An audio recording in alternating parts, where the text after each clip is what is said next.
आज हम बात करेंगे बरौली विधानसभा सीट की। तो बरौली विधानसभा सीट बिहार के गोपालगंज लोकसभा क्षेत्र के अंतर्गत आती है और ये सीट अपने राजनीतिक इतिहास और जातीय समीकरणों के कारण हमेशा से चुनावी दृष्टि से महत्वपूर्ण मानी जाती रही।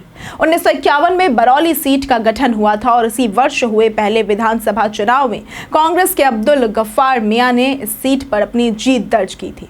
इसके बाद भी इस क्षेत्र में कांग्रेस का प्रभाव लंबे समय तक बना रहा। 1957 में कांग्रेस के अब्दुल गफूर और 1962 में गोरख राय ने जनता का विश्वास जीतकर यहां चुनावी सफलता हासिल की। 1967 में यहां की राजनीति में बदलाव आया जब निर्दलीय उम्मीदवार बी राय ने सभी विरोधियों को मात दे दी। इस बाद 1969 में सीपीआई के बिजुल सिंह और 1972 में एनसीओ के ब्रजकिशोर नारायण सिंह ने इस सीट पर जीत हासिल की। 1977 और 1980 के चुनावों में कांग्रेस के अब्दुल गफूर ने दोबारा जीत दर्ज की और कांग्रेस की पकड़ को बरकरार रखा। 1985 के चुनाव में कांग्रेस के अदनान खान विजेता रहे। 1990 के दशक में चुनावी परिदृश्य में बदलाव हुआ। 1990 में निर्दलीय उम्मीदवार ध्रुवनाथ चौधरी और 1995 में जनता दल के मोहम्मद नेमतुल्लाह ने जीत हासिल की। 2000 से 2010 तक बरौली सीट पर बीजेपी के रामप्रकाश राय का राज रहा, जिन्होंने लगातार 3 चुनाव जीते। लेकिन 2015 के चुनाव में आरजेडी के मोहम्मद नेमतुल्लाह ने बीजेपी को शिकस्त दे दी।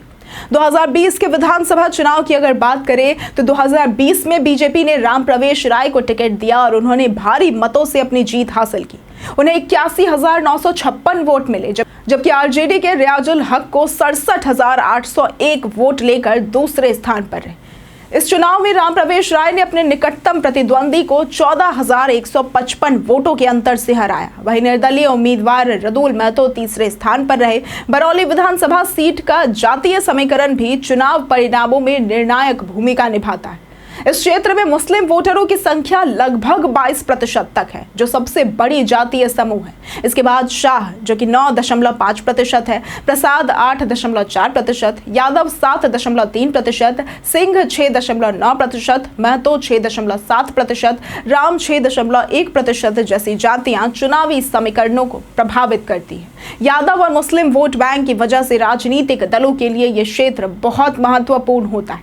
बीजेपी के लिए खास बात यह रही कि राम प्रवेश राय ने पिछले चुनाव में यादव वोट बैंक में सेंध लगाई थी, जो पारंपरिक रूप से आरजेडी का मजबूत आधार माना जाता है। यदि इस बार भी बीजेपी राम प्रवेश राय को उम्मीदवार बनाती है तो उसे भारी फायदा हो सकता है और आरजेडी को कड़ी टक्कर मिल सकती है। इसके अलावा राजपूत, ब्राह्मण, कोयरी, रविदास और पासवान जैसे अन्य जाति समूह भी चुनावी नतीजों को प्रभावित कर सकते हैं।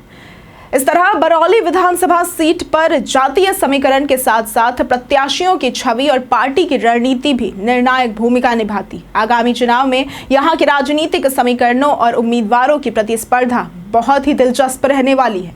जनता की उम्मीदें और उनकी राजनीतिक प्राथमिकताएं इस सीट के चुनाव परिणामों को तय करेगी। बरौली सीट की राजनीतिक और सामाजिक विविधता इसे बिहार की प्रमुख विधानसभा सीटों में से एक बनाती है, जहां हर चुनाव में नए राजनीतिक समीकरण बनते और टूटते हैं।